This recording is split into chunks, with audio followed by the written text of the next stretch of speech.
Today, guys, we are going over some of the best sports cars in GTA Online to race with. We're starting off with the Itali GTO Stinger TT. When this car first came out, I was not the biggest fan of it whatsoever, but then I started driving it around on the roads of Los Santos and realized it is one of the best sports cars to actually use for racing. Its handling is impeccable, and I'm going to start using it a whole lot more. Even going around some of these turns, I had no issues whatsoever. Some vehicles might fishtail or something like that, but I was going like 115 miles per hour around some of these really curvy roads and literally had no issues controlling the car whatsoever. And another benefit is its top speed is really high, 132 mile per hour top speed, and if you want to purchase it, it'll cost you $2,380,000. And of course, you can put HSW mods on it, making its top speed 168 miles per hour, which means this thing will absolutely fly.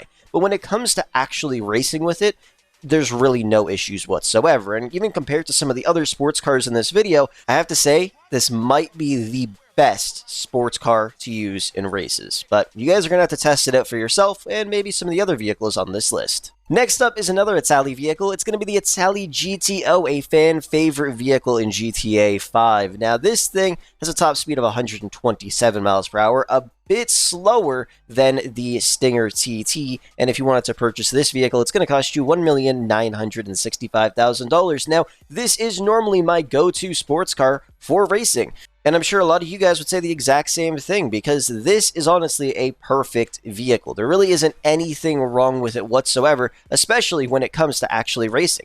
You go up against pretty much any other sports vehicle in the game, and you will definitely outperform them as long as you know how to drive a car in GTA 5, and you're pretty much good to go from there. I will say one thing, the Stinger TT, in my opinion, does handle a lot better than the Itali GTO, but that doesn't mean the Itali GTO is a bad vehicle whatsoever. It's still one of the best sports cars in the game to use in races, but I still think the Stinger TT is probably the way to go. But like I said, you guys got to test it out for yourself, and let me know down below in the comments what you guys think. Next up, we have the Itali RSX. Yes, the third Itali vehicle in this video. Now, you guys could purchase this thing for $3,465,000 or unlock the trade price and get it for $2.59 million, which is a pretty significant discount. Now, this thing has a top speed of 135 miles per hour. It absolutely flies. The thing is, it's pretty much identical to the Itali GTO in my opinion. When it comes to handling, when it comes to even just a drag race, they're pretty much the exact same, except this thing is a bit more expensive. So if you are trying to save some money, maybe consider purchasing the Itali GTO since it is fairly cheap compared to the RSX. And in terms of performance and bang for your buck, like I said, in my opinion, the GTO is pretty much the exact same as this thing. Some people may say differently, but in my opinion, from what I've tested, they feel very, very similar. And honestly, because this car does have a higher top speed, it is a little bit harder to control when it does hit that top speed compared to the GTO since it is a tiny bit slower. Either way, they're both still great vehicles. Next, we had the Ocelot Jugular. Now, this thing is an absolute beast, and you could purchase it for only $1,225,000, or if you unlock the trade price, you can get it for $918K, which is an absolute steal for what you're getting. It has a top speed of 126 miles per hour, and I've said this before, and I will say it again,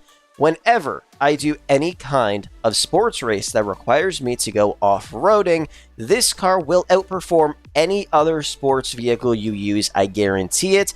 Anytime there's a sports race that requires me to go off-road, I use this thing, and I go from maybe like 5th, 6th, or 7th place to being in 1st place with a decent lead. That is why I always use this vehicle whenever it comes to going off-roading. And even if I'm not off-roading and it's just a regular race on a track, this thing's handling is insane. If you spin out driving this car, I would be genuinely shocked. Unless somebody obviously does a pit maneuver on you, but still.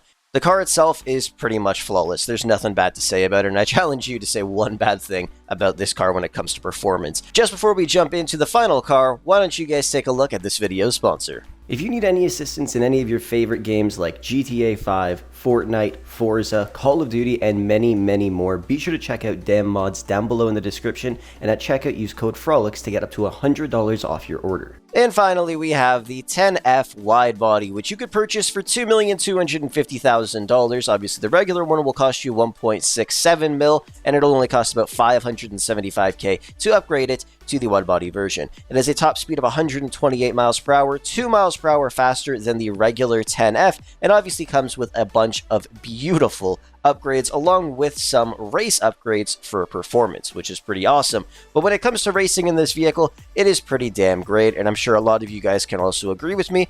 Anytime I went around a turn, never had any issues. It accelerates super fast after slowing down, and honestly, it's pretty much perfect. Like some of the other vehicles on this list, there really isn't too much that's bad to say about it. I'll just be repeating myself over and over because all 5 of these vehicles are pretty much perfect when it comes to racing in the sports category in GTA Online, and these are the vehicles that I tend to use constantly. Another vehicle that is pretty decent is the Corsita. The only thing I noticed is that thing spins out a whole lot, especially compared to literally all of the vehicles on this list. So that is another great vehicle, but the handling is a bit iffy on it. Either way, the vehicles are all great. I would highly recommend using them in sports races. But with that said, thank you so much for watching. I hope you enjoyed, and I will catch you guys in the next one.